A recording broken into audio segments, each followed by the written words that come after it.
Look at Hi, you. everybody! Hey, it's Friday. Already? October 15th. Here's the deal, though. Yesterday, the 14th, was my birthday. Oh, I'm betting you're old now. No, I'm only 29. Can I get away with saying that on our show that you're old? It's only a number, dude. It's only a number. Uh, That's all I can say. It's only a number. before we get into our topics today, and speaking of like, do you ever go through you ever go through your topics on like Facebook or your history on Facebook or your social media channels, which says in this day in history, this happened and you did Yeah. this? Yeah. In this day in history, 5 years ago, I got to speak in my hometown, the town I was born in, for the first time Pennsylvania, ever. right? Huh? You said you were in Pennsylvania? Yeah. I I spoke, remember. and my Aunt Jean was in the audience, my wife was in the audience, my oldest cousin, Cindy, and my daughter were all in the audience. How cool. 5 years Uh, ago. that was 5 years ago today. Wow. Yeah, there are some I see and I think, oh, I don't even remember that one. That was pretty bad. That one just went choo. And unfortunately, this week, all right, a friend of mine that I finally reconnected with in July, on Wednesday night, passed away from COVID. Oh, I'm sorry. You know, and I replayed he was on my podcast in August, and I replayed the podcast this morning. Oh, And it's like we reconnected. He was on my podcast. I was going to go be on his podcast, and like he got sick right after being on my podcast. And you know what I mean? About 3 weeks. He was in the hospital on ventilators for 3 weeks. He was at home and just passed out. Yeah. So that's sad. sad. He was That, very much an anti-vaxxer, and but he was always like, I'm an anti-vaxxer, but I'm willing to live with the consequences.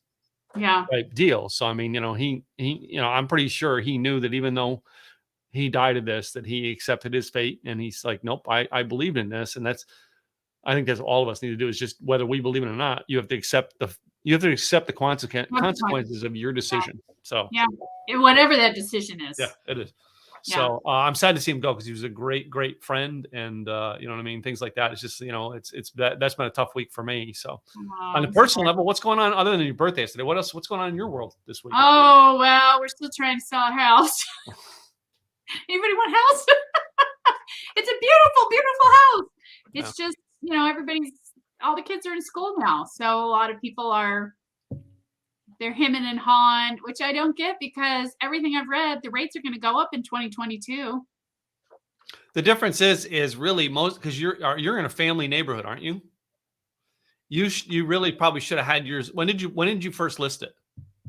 In September, because that's when we got it all done. So we kind of missed the boat in regards to that. You should have listed it in June. Yeah, but we weren't ready. We were right in the middle of doing everything and painting and fixing this and fixing that and packing, and we didn't. Yeah, so we kind of missed the boat. So yeah, because if you're in a family neighborhood, they're going to buy so that they are in by August. Yeah, to start the school year. Yeah, I get it. I totally get it. Yeah. So we shall see. Yeah. We might put it on hold until the summer comes, and then do it again. We'll do this circus again. So does that mean you're going to be staying in California for another year? No. We've been discussing it. We'll probably just rent the house out temporarily, and then look and see how the market is. And if it's renting well and we're making enough money with that, we might just use it as an investment property and not even sell it. We shall see. Well, I as someone who does real estate rentals, don't stay in the investment property business in California for too long. Yeah. California is not a landlord friendly state. It is a renter friendly state. I know. Yeah. So we shall see. See. I you know what I mean? I know I have friends who live in California that own property in like Houston or San Antonio, Texas, because it's just a more friendlier place for investors. Well, our friends have their house across the street, and they've been renting it for 10, 15 years and had no problems whatsoever. And they use it to leverage for their other house because they have equity in that one. So they'll leverage that to do something on their new house, or they'll leverage that to get. So, I mean, that's an opportunity as well, because we have a lot of equity in our house too. So it's when you have equity, it's different. When you don't have equity, then it's kind of, I know I have one of my rentals I own 100% outright, but it's in our corporation's name.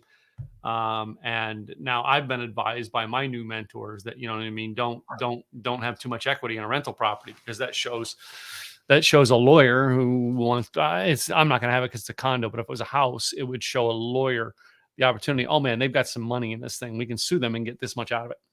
You know what I mean? Type deal. And it's a real estate rentals now is a game that it wasn't this game it is now 10 years ago. Yeah, it's and we've never done it, so we'll see. We'll see what happens. Anyway, we might get an offer in the next couple of days. It's hard to say, because we still have about a window of 2 weeks, and then at that point. Hold on, let me summon the summon gods and see when the offer is coming. Oh, sale gods, please. When is the sale coming? All right. The sale gods tell me on October 32nd. 32nd. Yeah, that's a date. October. Anyway. So what topics do we have today for our wonderful weekly discussion, Miss Katrina? Well, the first one I thought it's one that I personally had a hard time with, and that's when you meet someone, how do you remember their name? Because it was something that I really wanted to get good at. My husband is fabulous at this. He will remember their name. He'll remember the conversation. He'll remember all of this stuff. And it amazes me how he remembers all of that. And I'm lucky if I remember who they were, what their name was.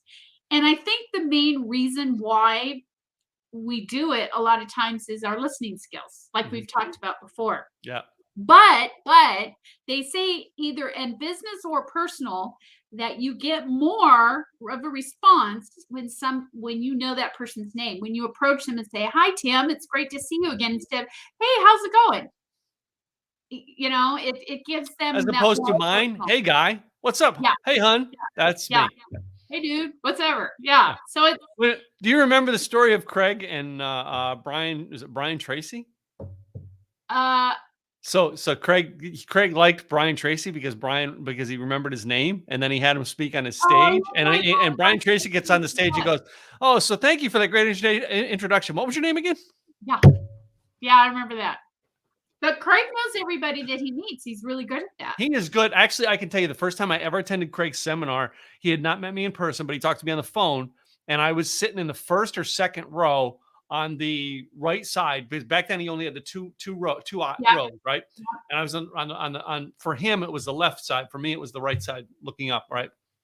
And you know what I mean? Like I did something, and he looked out in the audience. He pointed at me. He said, "Tim, right?" You know, and I remember him doing that. Yeah.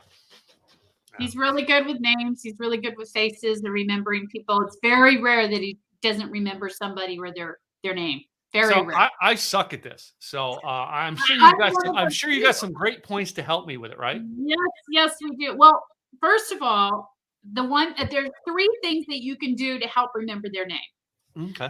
The first one, which I'm guilty of and a lot of us are guilty of, is instead of trying to impress them by saying, "Hey, my name is such and such and I do blah, blah, blah, blah, blah," listen to them, because 9 times out of 10, when you're trying to impress on them is when they've said their name and you've missed it, because you're so into trying to impress and trying to tell them your funny story or whatever, you've missed their name. So they say that's the first thing, is when you're going up to somebody, and we've talked about this before in regards to listening skills, you're there to talk to them. It's all about them. It's not about you. And when you make it that way, now you're going to remember their name more so, because you're going to hear it. So that's one of the reasons why a lot of people don't remember names. That's one thing you want to keep in mind. The other thing, and this is helping me, is you want to repeat their name back at least 3 times. So, Tim, it is so nice to meet you. I'm really looking forward to going to your event on October 20th, Tim. So tell me more about this, and tell me how I can get a hold of you, Tim, through your email or whatever the case may be. 3 times that you're repeating their name, and it solidifies the name in your brain more, so that now you're going to remember it. No, but I still like I have people on my podcast that I have to ask because their name's spelled differently or are out differently. But Yeah. I have to ask them, and I still get on camera and screw it up. Yeah. And I'll Well, repeat it 3 times and still get on camera and screw it up. well, here's the thing that for me, I see the face and I will think they look like a Brenda to me, and their name is Stephanie. And I keep calling them Brenda. They're like, once again, my name is Stephanie, not Brenda. It's like, but you look like a Brenda to me. So a lot of times, because we feel that the name doesn't match sometimes with the face. Does that make sense? I mean, it just, you hear their name and you think, oh, that fits them perfect. Or, oh, I wouldn't have guessed that. I would have guessed that he better Bob or, a Bill or Steve, not a, you know what I'm saying? So I think sometimes that's what my problem is I'll see the face and remember the face. I can remember a face, no problem. I know where I've met them. I remember, what we discussed and so forth. But the name is the hardest part. I'll see them and I'll say, oh, we met and da da da da da da, and they'll say, oh my god, I can't remember. I can't believe you remember that. And then I'll say, and I have to guiltily admit I forgot your name. So I would remember if I seen their tattoos or something. Then I would remember. Especially if they're on the face, right? No. Do you remember the movie Overboard with Goldie Hawn? And and we're basically he was Kurt Russell. I mean, the two of them were married together for years. Yep. But like he's like doing something and he sees her bend over and he sees the tattoo, right? Or birthmark, whatever it was. That's like the site as the strawberry birthmark. Strawberry birthmark. So so then that was how he identified her at the hospital. And they're like, oh my God, she does have it. So it's like, yeah. So things he paid attention to. And that's the big thing too. Anytime you're having a conversation with somebody, that's the whole key is paying attention to their name, paying attention to their face, paying attention to certain features.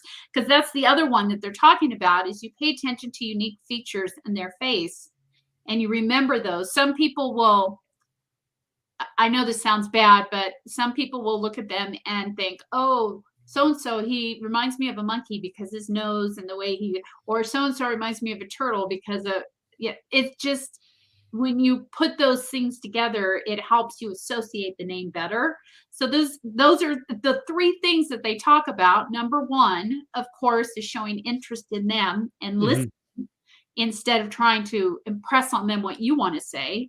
Number 2 is that you're repeating their name 3 times so that it gets solidified in your brain.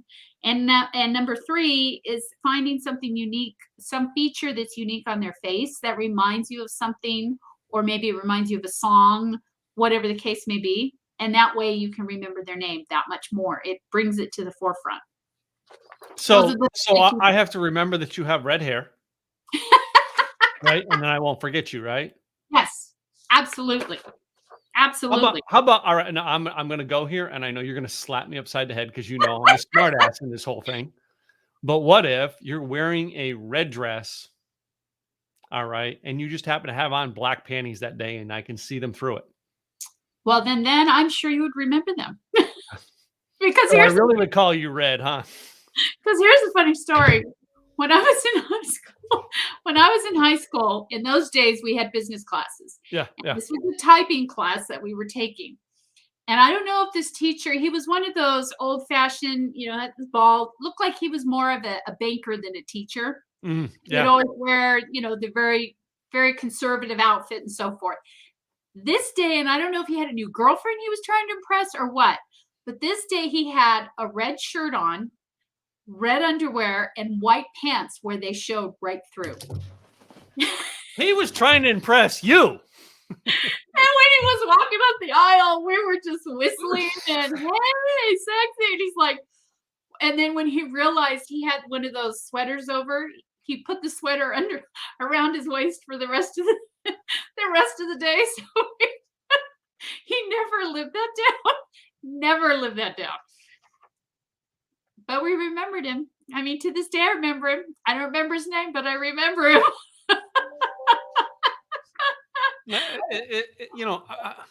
I can't remember the lady's name, but I can remember the one lady that I thought was pregnant. That wasn't? That wasn't. Yep. Oh. Not a Still good on a date. thing. Still went on a date with her though. Not a good thing. No, Yeah. no, Anyway, no. shall we move on?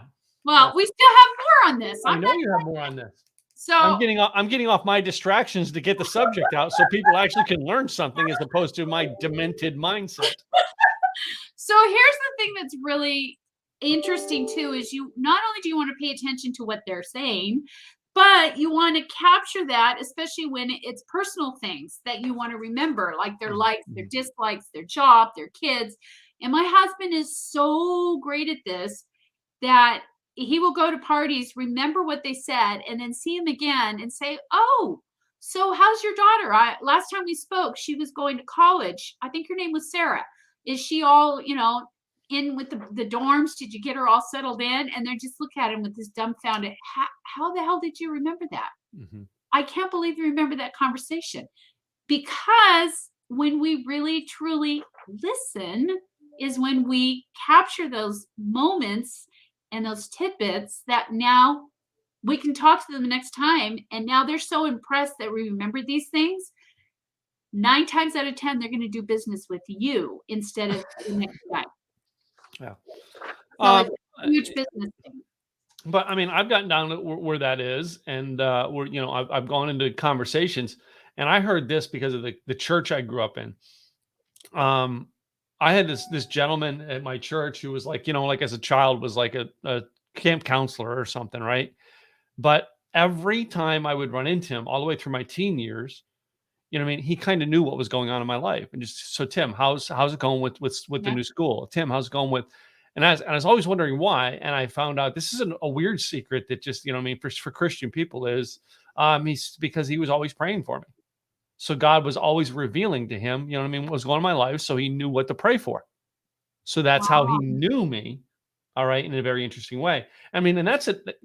I may not remember your name, but if God's touched on my heart as a Christian enough to think about you, he's going to touch on me to remember your name. Yeah. Right.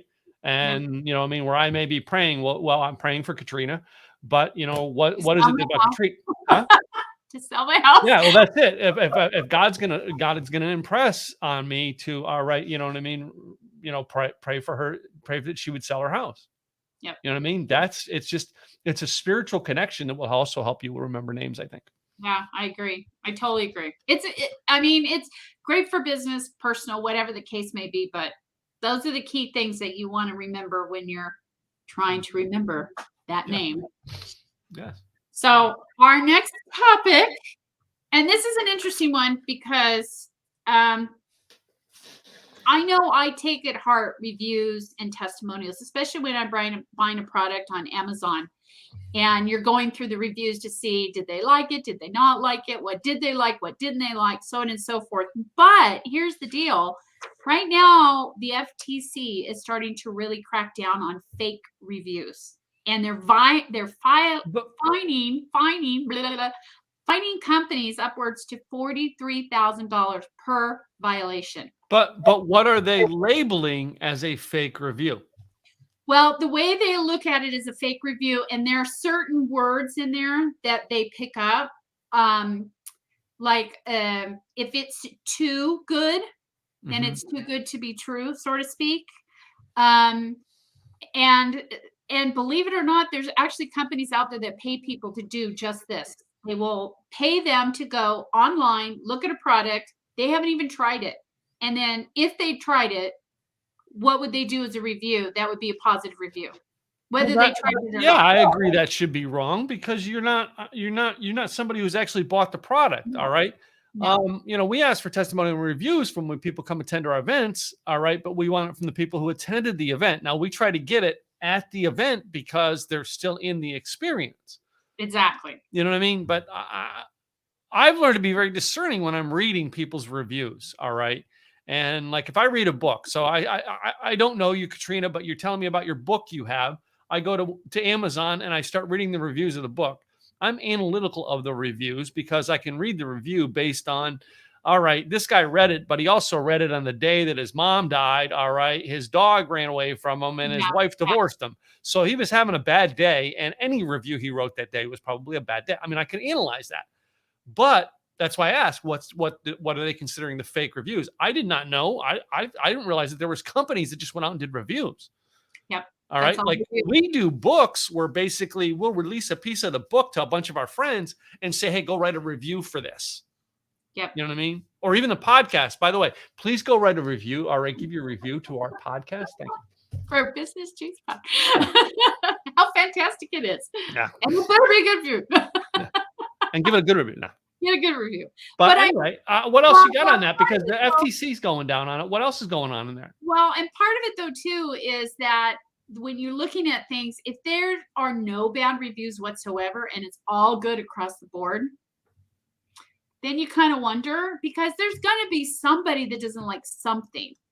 And that's what you would consider a good review. And it's kind of hard, like you said, it's kind of hard to figure out what's the fake review and what's the real review, because they're getting better at writing these reviews. Now, Amazon does a good job, because I don't know if you noticed or not, but when there's a review, they will say that they are a verified purchaser. Verified purchaser.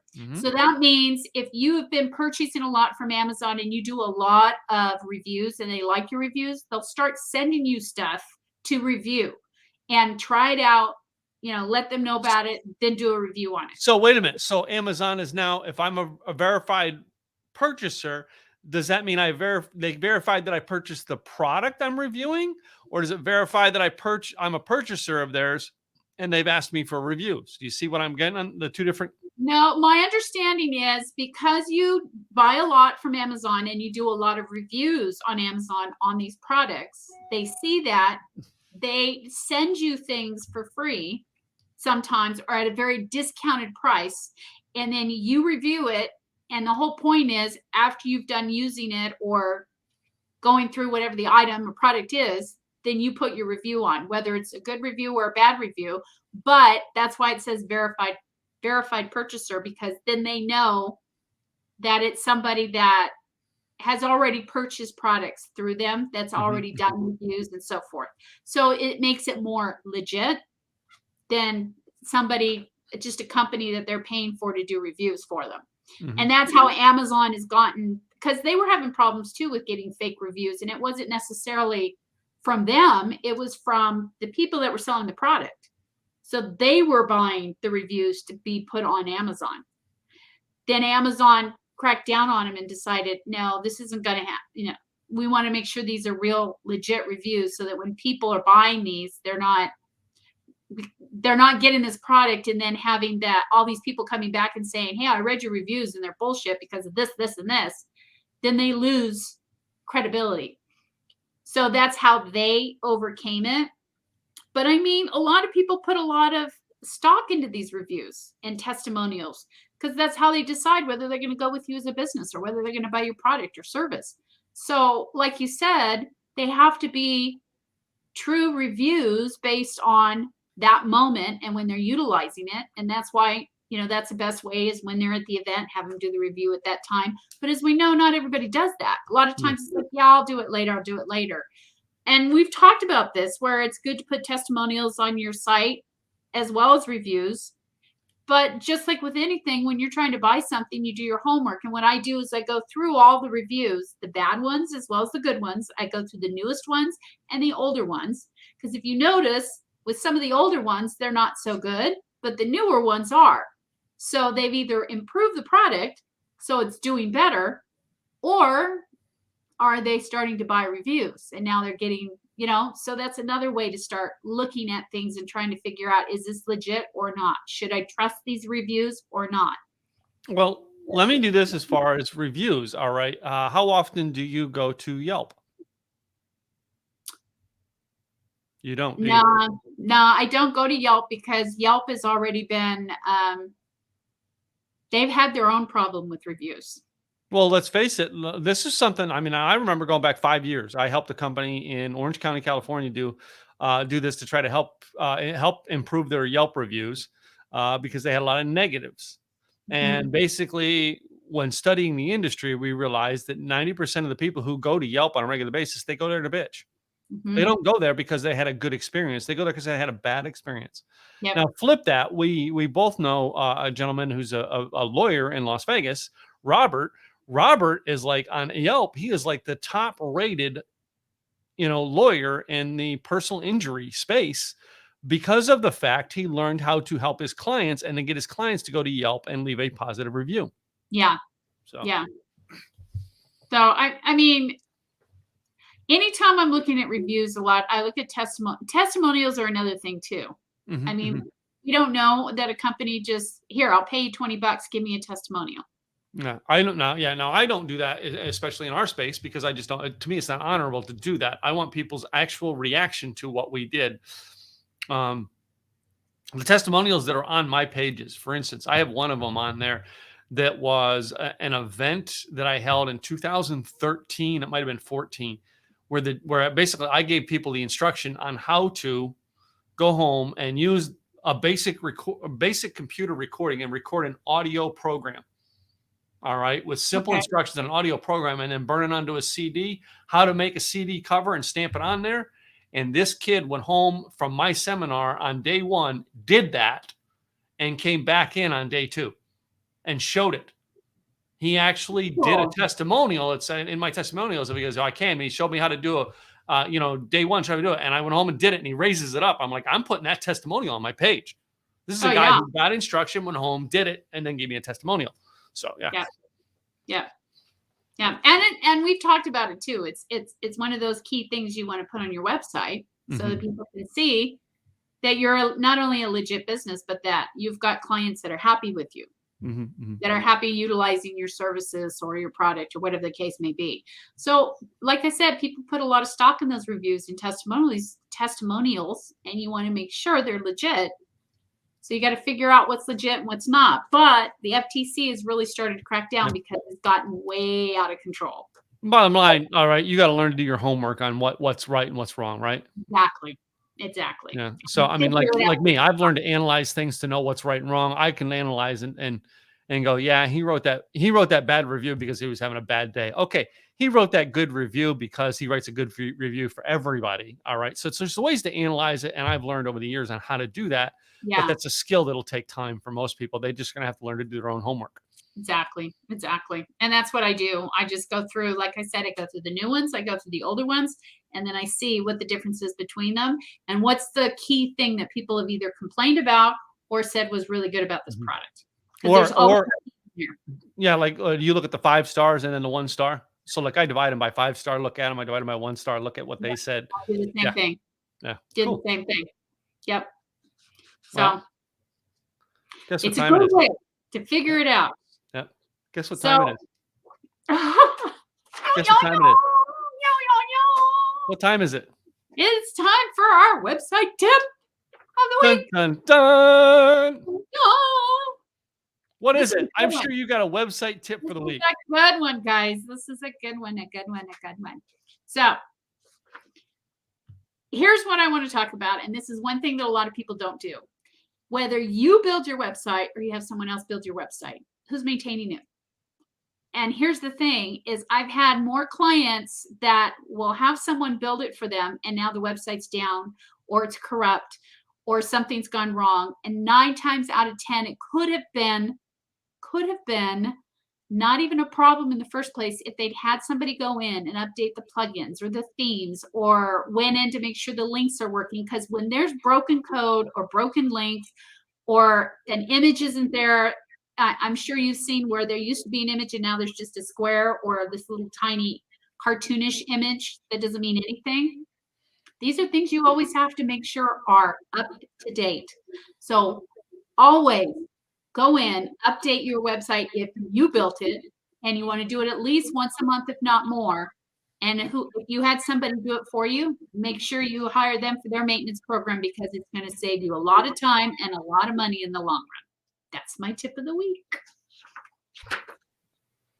Interesting. Guess what? I've actually got an interesting content tip of the week this week. Woo-hoo!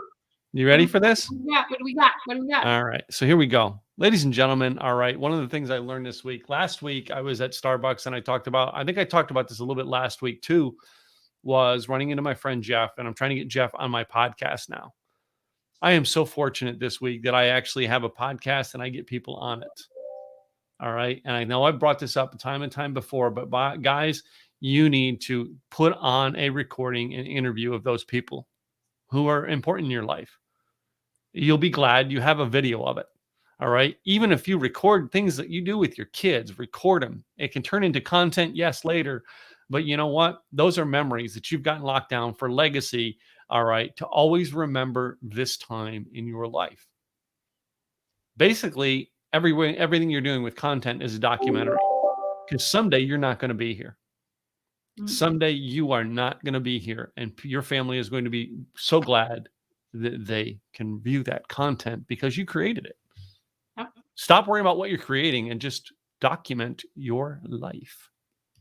Good one. Good one. Good one. Yay. Good one. Yeah. Good one. Yeah. Okay. So what's our next topic, Miss Katrina? Our next topic, it's a good one. It's a good one. So I know in news, everybody hears about the big thing, is a company too big to fail? And I thought this was kind of an interesting concept, because a lot of times people will look at that company and they'll say, oh, they're buying out the competition, or they're just trying to gobble up all the small businesses and so forth. But let me ask you in a different light.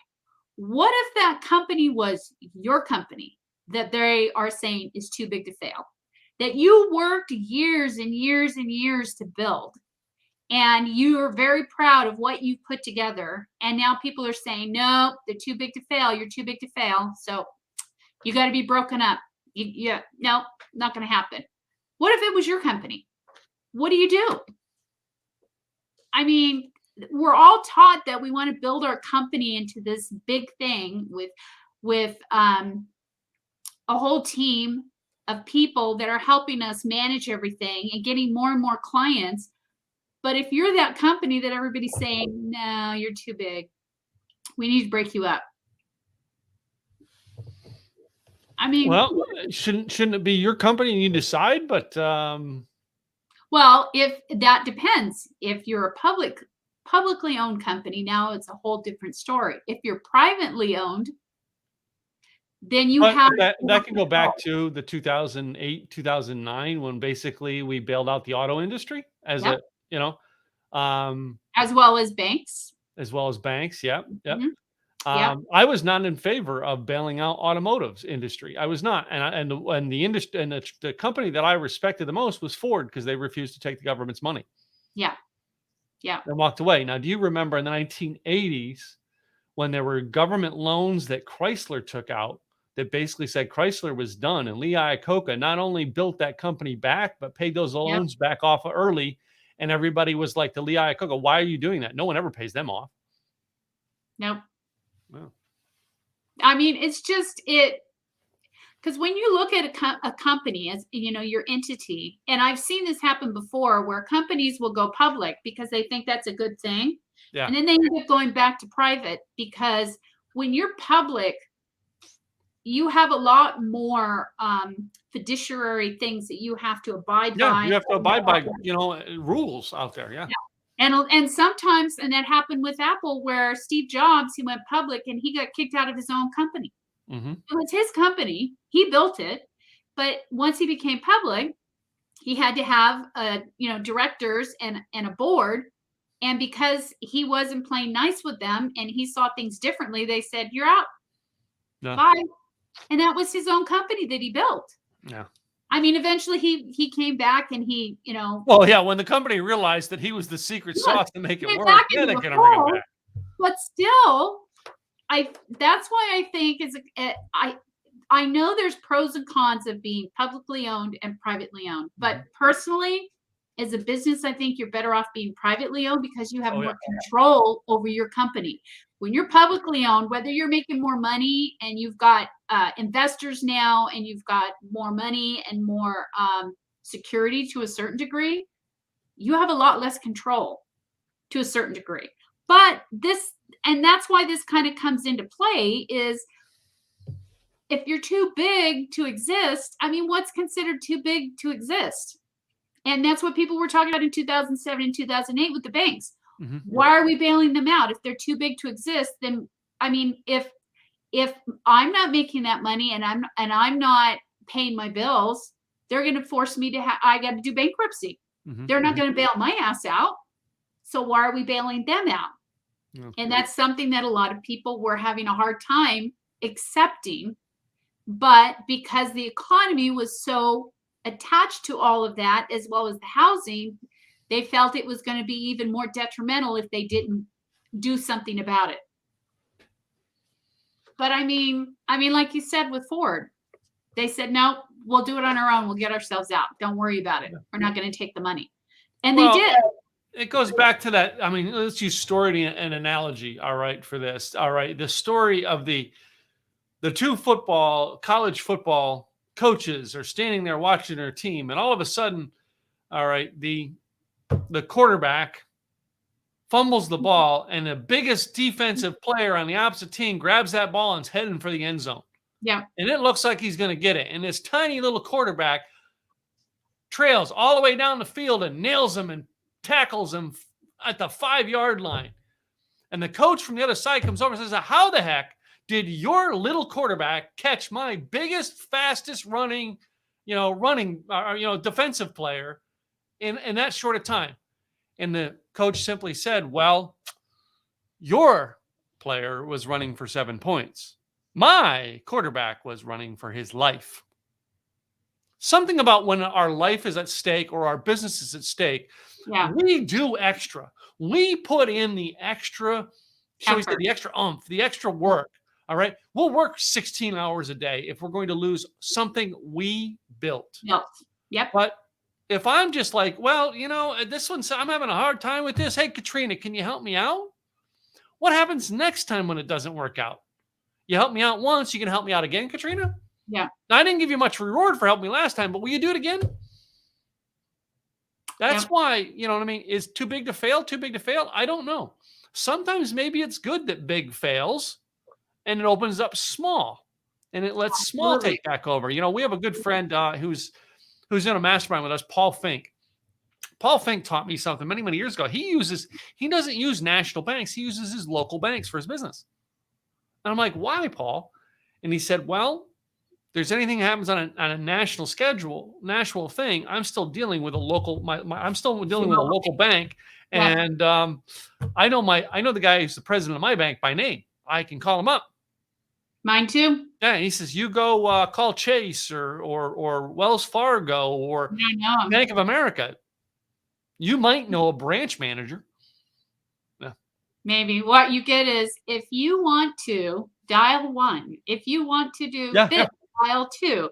I just thought this was an interesting concept because I know we really hound on this with the companies and that they're too big to fail. But like I said, if it's your business, I mean, that's a totally different thing. And like you said, yeah, it's good to have small, but then those small businesses were the ones that said, okay, you're gonna offer me $30 billion to take my, okay, here you go.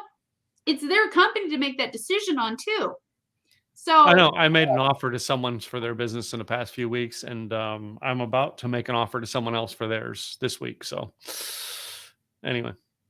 But I mean, and that's the thing that I was looking at is they say, oh, we're gobbling up all the competition, or they're gobbling up all of their competition so they don't have to worry about it. But the fact still remains that business that they're gobbling up had an owner that started that business that made the decision to sell that business. It's his business. Yeah. Hey, by the way, do you know that in America today that if you don't like the company you work for, you know that you can go start your own business? Did you know that? Yeah. You can start your own business right now. Yeah. Right now. It's very easy to do. Yeah. So I just thought this was an interesting concept because it is.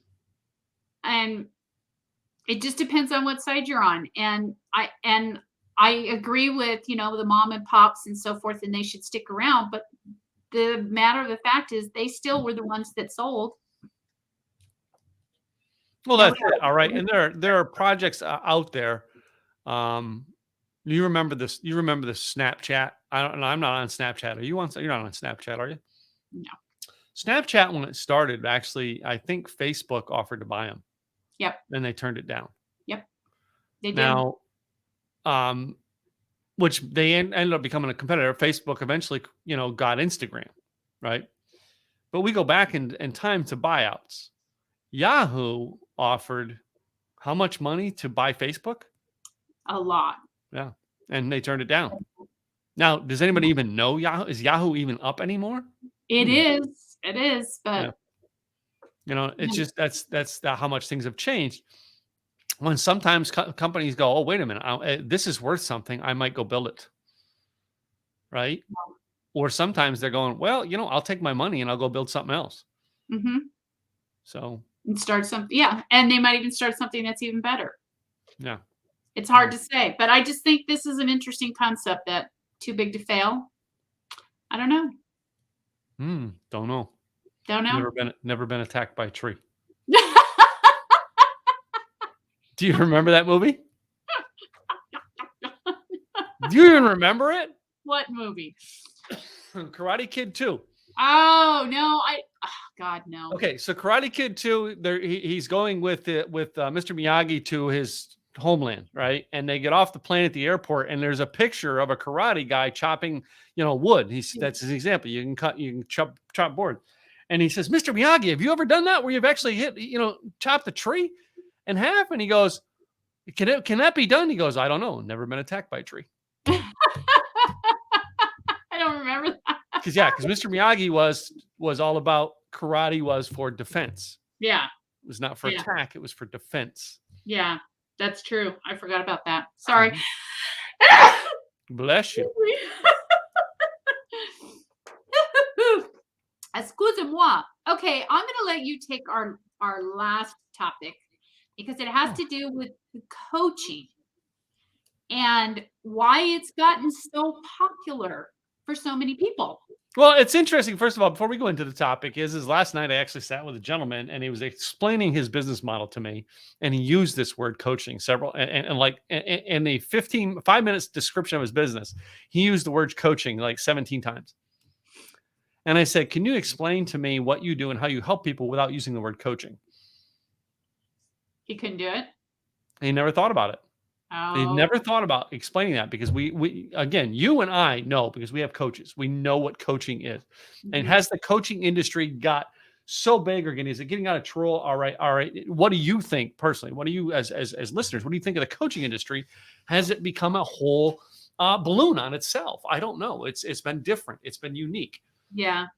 But so often, I've told people for the past 8 years, stop using the term that I'm a life coach.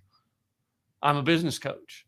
No, explain what you do and how you help people and stop saying you're a coach, because the name coach is becoming down and down and people are going, they're looking down on this word in this industry. Yep. Now, how many coaches, by the way, do you have, Katrina? Well, I have 1, 2, 3, probably about 4 or 5. Okay. All business or some of them personal? They're probably they are all business. All business? Okay. So you don't have anybody in the personal space for like personal motivation or anything like that, right? No. Well, there are a lot of people, probably a lot of our listeners, all right, who have like and I want to say like, an empowerment coach, kind of like Tony Robbins is. He's an empowerment coach, right? Mm-hmm. And what has happened in this industry is so many people are not right. They're not finding what they really need. They just hear the term, you need a coach. Mm-hmm. Well, let's start off with, what do you need? Yeah. Right. What do you do to find out whether a coach is right for you? Yeah. How do we decide that? Too often, I think we've been, and I've got this in the notes that too often we've been like, do we go for a certified coach or an uncertified coach? Do you know, by the way, Katrina, do you know if any of your coaches are certified? I believe some of them are, but I can't guarantee all of them are. I know 2 of your coaches that aren't. I know 2 of them who aren't. So anyway, I could probably guess. But coaching certification. I actually was talking again. I saw this gentleman last night. We talked about this because the programs and stuff he used to work with was a coaching certified company, coaching certification company. And I had a client who worked for one of those coaching certification companies, where basically she was hosting the training for the coaching certification. And one day she realized she's training someone else's stuff on how to be certified as a coach.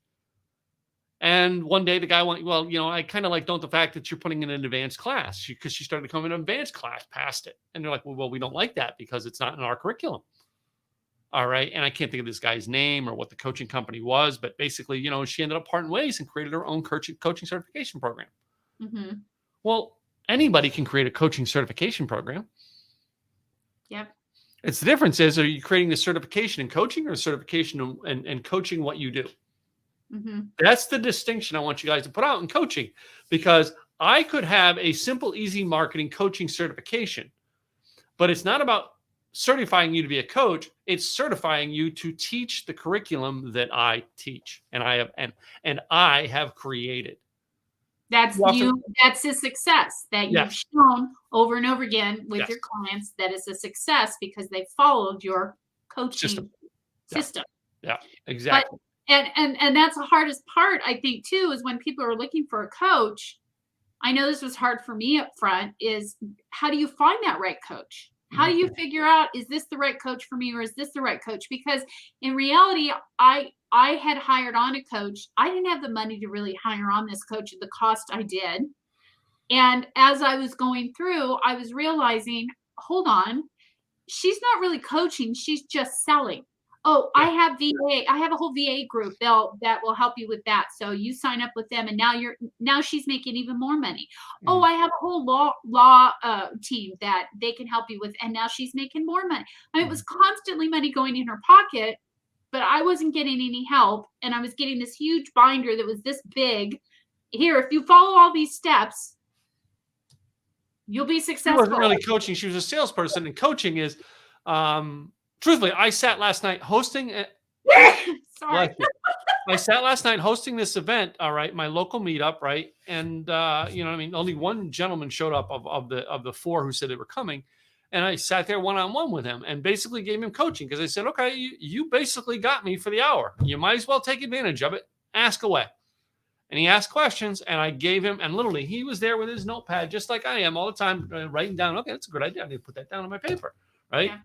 Yeah. Because he would ask something, and I said, well, this is what you need to do and why. And then I asked him a question.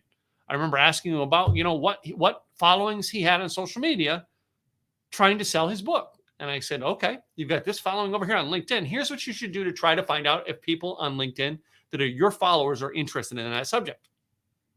Here's what you should do. And I gave him advice, and he wrote down, okay, this is step one I got to do. This is step two what I got to do. But he told me the problem, number one. Number two, I asked him questions to clarify the problem. And number three, I gave him a solution. Yeah. Now, coaching is, yes, that's a start for you. That's a great place for you to find coaches, is those people who do that. Yep. But the second aspect of coaching is, if he then chose to actually take that to another level and wanted me to follow up with him, now I sell. Now I say, well, Katrina, would you like me to help you do what I just outlined for you? If you say yes, I said, great, let me offer you a program that I offer to do that. Mm-hmm. This is how I can help you do that. That's where the selling comes in. Yeah.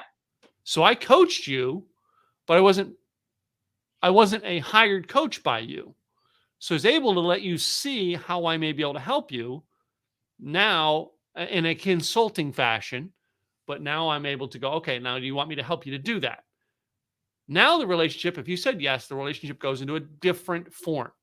Yeah.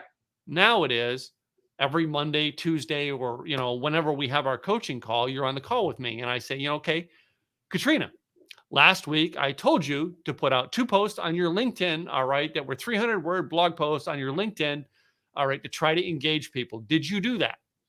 Well, no. Great. Coaching session's over. Katrina, go do that. Come see me next week. If you did yes, Tim, I did that. I did both. Said, okay.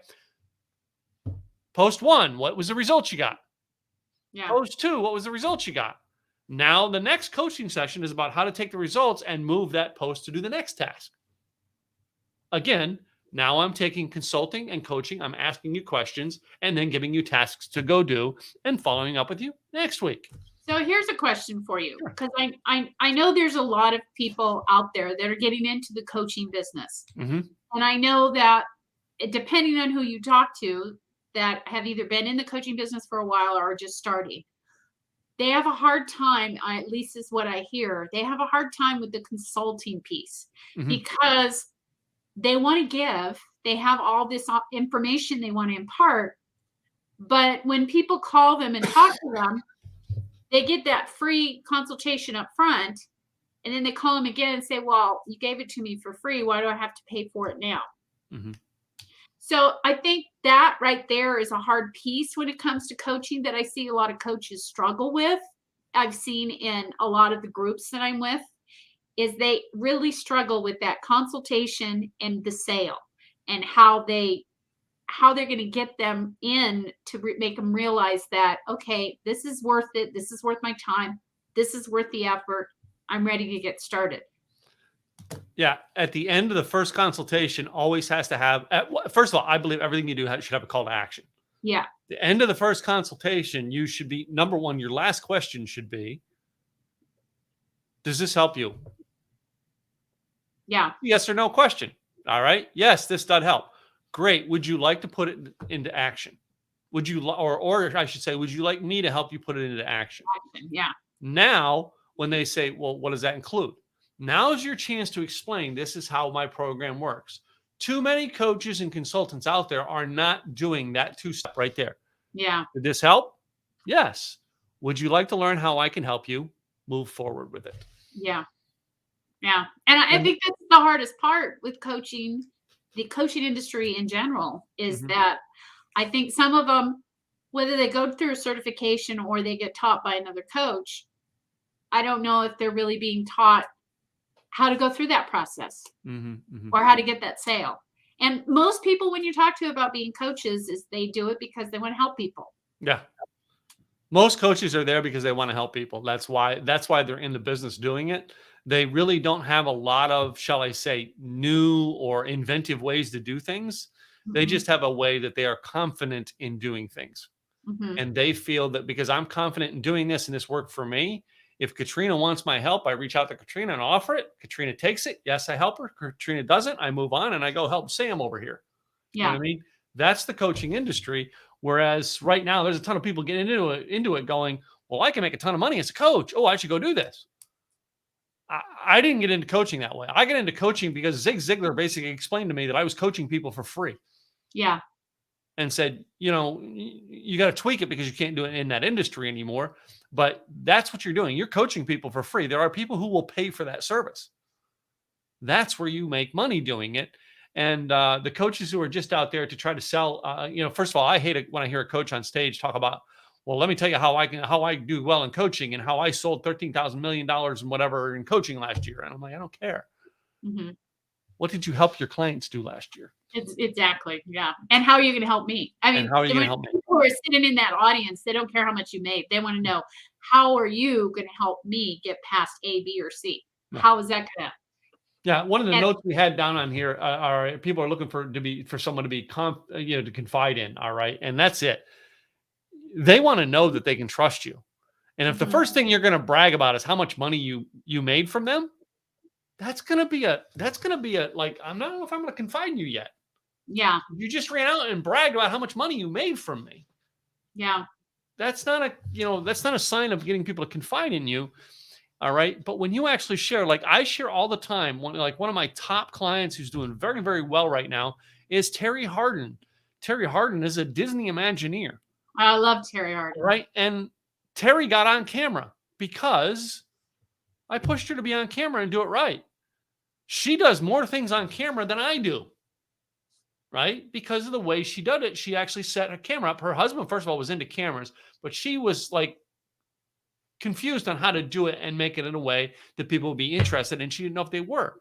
But as a coach, I seen something in her and explained that if you do this and do a show on a regular basis, people are going to come and they're going to want to follow you because you're unique and they want to know that they have access to you. She did great. She's a great coaching client of mine, and I share her story everywhere because her first story was she started her video on Facebook Live with the phone like this. And then she was like, well, no, I want it this way. After the thing was started, she turned it like this. And what everybody was looking at the entire time she was doing it was her like this. Because she did not know that you don't start the camera and then turn it. You turn the camera, then start it. Start it, yeah. And that one simple step was the biggest thing for Terry that she had to learn how to do. And that was something that I was easily to point out to her. Yeah. And it got her into going, If oh, you, but if you think about it too, as business owners, a lot of us in some respects become coaches, especially if we're giving advice. I mean, mhm, I do web design and websites and membership sites and maintenance and so on and so forth, but I still give advice to my clients, and I still let them know that if it were me, I would do I would recommend or blah, blah, blah, blah, blah. That's still advice. So it's still something that as a business owner you're doing. It's just a matter of, are you a coach or are you just giving advice based on the information you're partaking to you're giving to your clients and so forth. So like I said, I think the coaching industry has really gotten so big because of all the crap that's going on right now. People just want somebody to talk to they do. confide in, to figure out, am I okay? Am I not okay?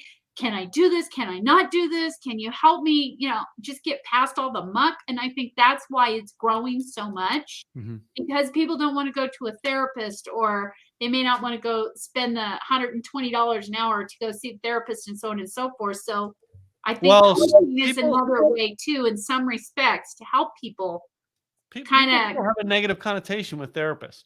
yeah, And yeah, they and they, they're scared to go there and go, oh man, oh man, Katrina needed a therapist, man. And they talk down about it, as opposed to, Katrina hired a coach. Now it's like they look at you and they go, well, well, Katrina just wants to be successful. You know what I mean? Just like the Green Bay Packers became successful because they had Vincent Lombardi as their coach. They yeah, hired a coach.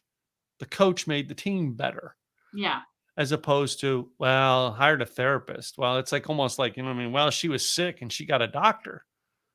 Well, you're still um, sick, but the idea is, why I used the term earlier, like Tony Robbins, an empowerment coach. yeah, You want to be empowered to do something with your life, as opposed to having someone dictate and direct your life. hmm, That's what coaching is. hmm. And it's just a matter of finding that right coach. Yep. So our question to you guys is what are you doing to find a right coach right now? Mhm. Or are you even looking? Are you even looking? Yeah. Will a coach Mhm. make a difference in your business? I truly believe they do. At the beginning, I didn't think so, but I think they do, because we all need help. Yeah. Yeah. We So, all do, regardless of whether we want to admit it or not. We all need help. yeah. All right. Well, it's that time of the hour. Guess what? Where we are? Here's our guess what time it is. To talk about how you can get a hold of us, No, and it's time to have a great week. it's time to have So, a great week. But before we go, all right, make sure you go check out this lady. Here's her website. Where is it? websitedesigns.com. Cool. Cool. And And, Tim, and like I'm Simple Easy Events or timgillette.com. I have too many websites to call, you know what I mean? All depending on what I'm doing for the day. Timgillette.com is all about me and my speaking career and what I do to help people. yep, So yep. Yay. Not that way like, you hit it. which way do I go? Wicka, wicka, That wicka, way, wicka, that wicka, way, wicka. that All way. right. All right, guys. Until next week, I'm Tim Gillette with Simple Easy Marketing. And I'm Katrina Garcia with KG Website Designs. Have a fabulous, fabulous weekend. And we'll be back next week, guys, with the business G spot, as we love to call it. Ah. Ta-ta.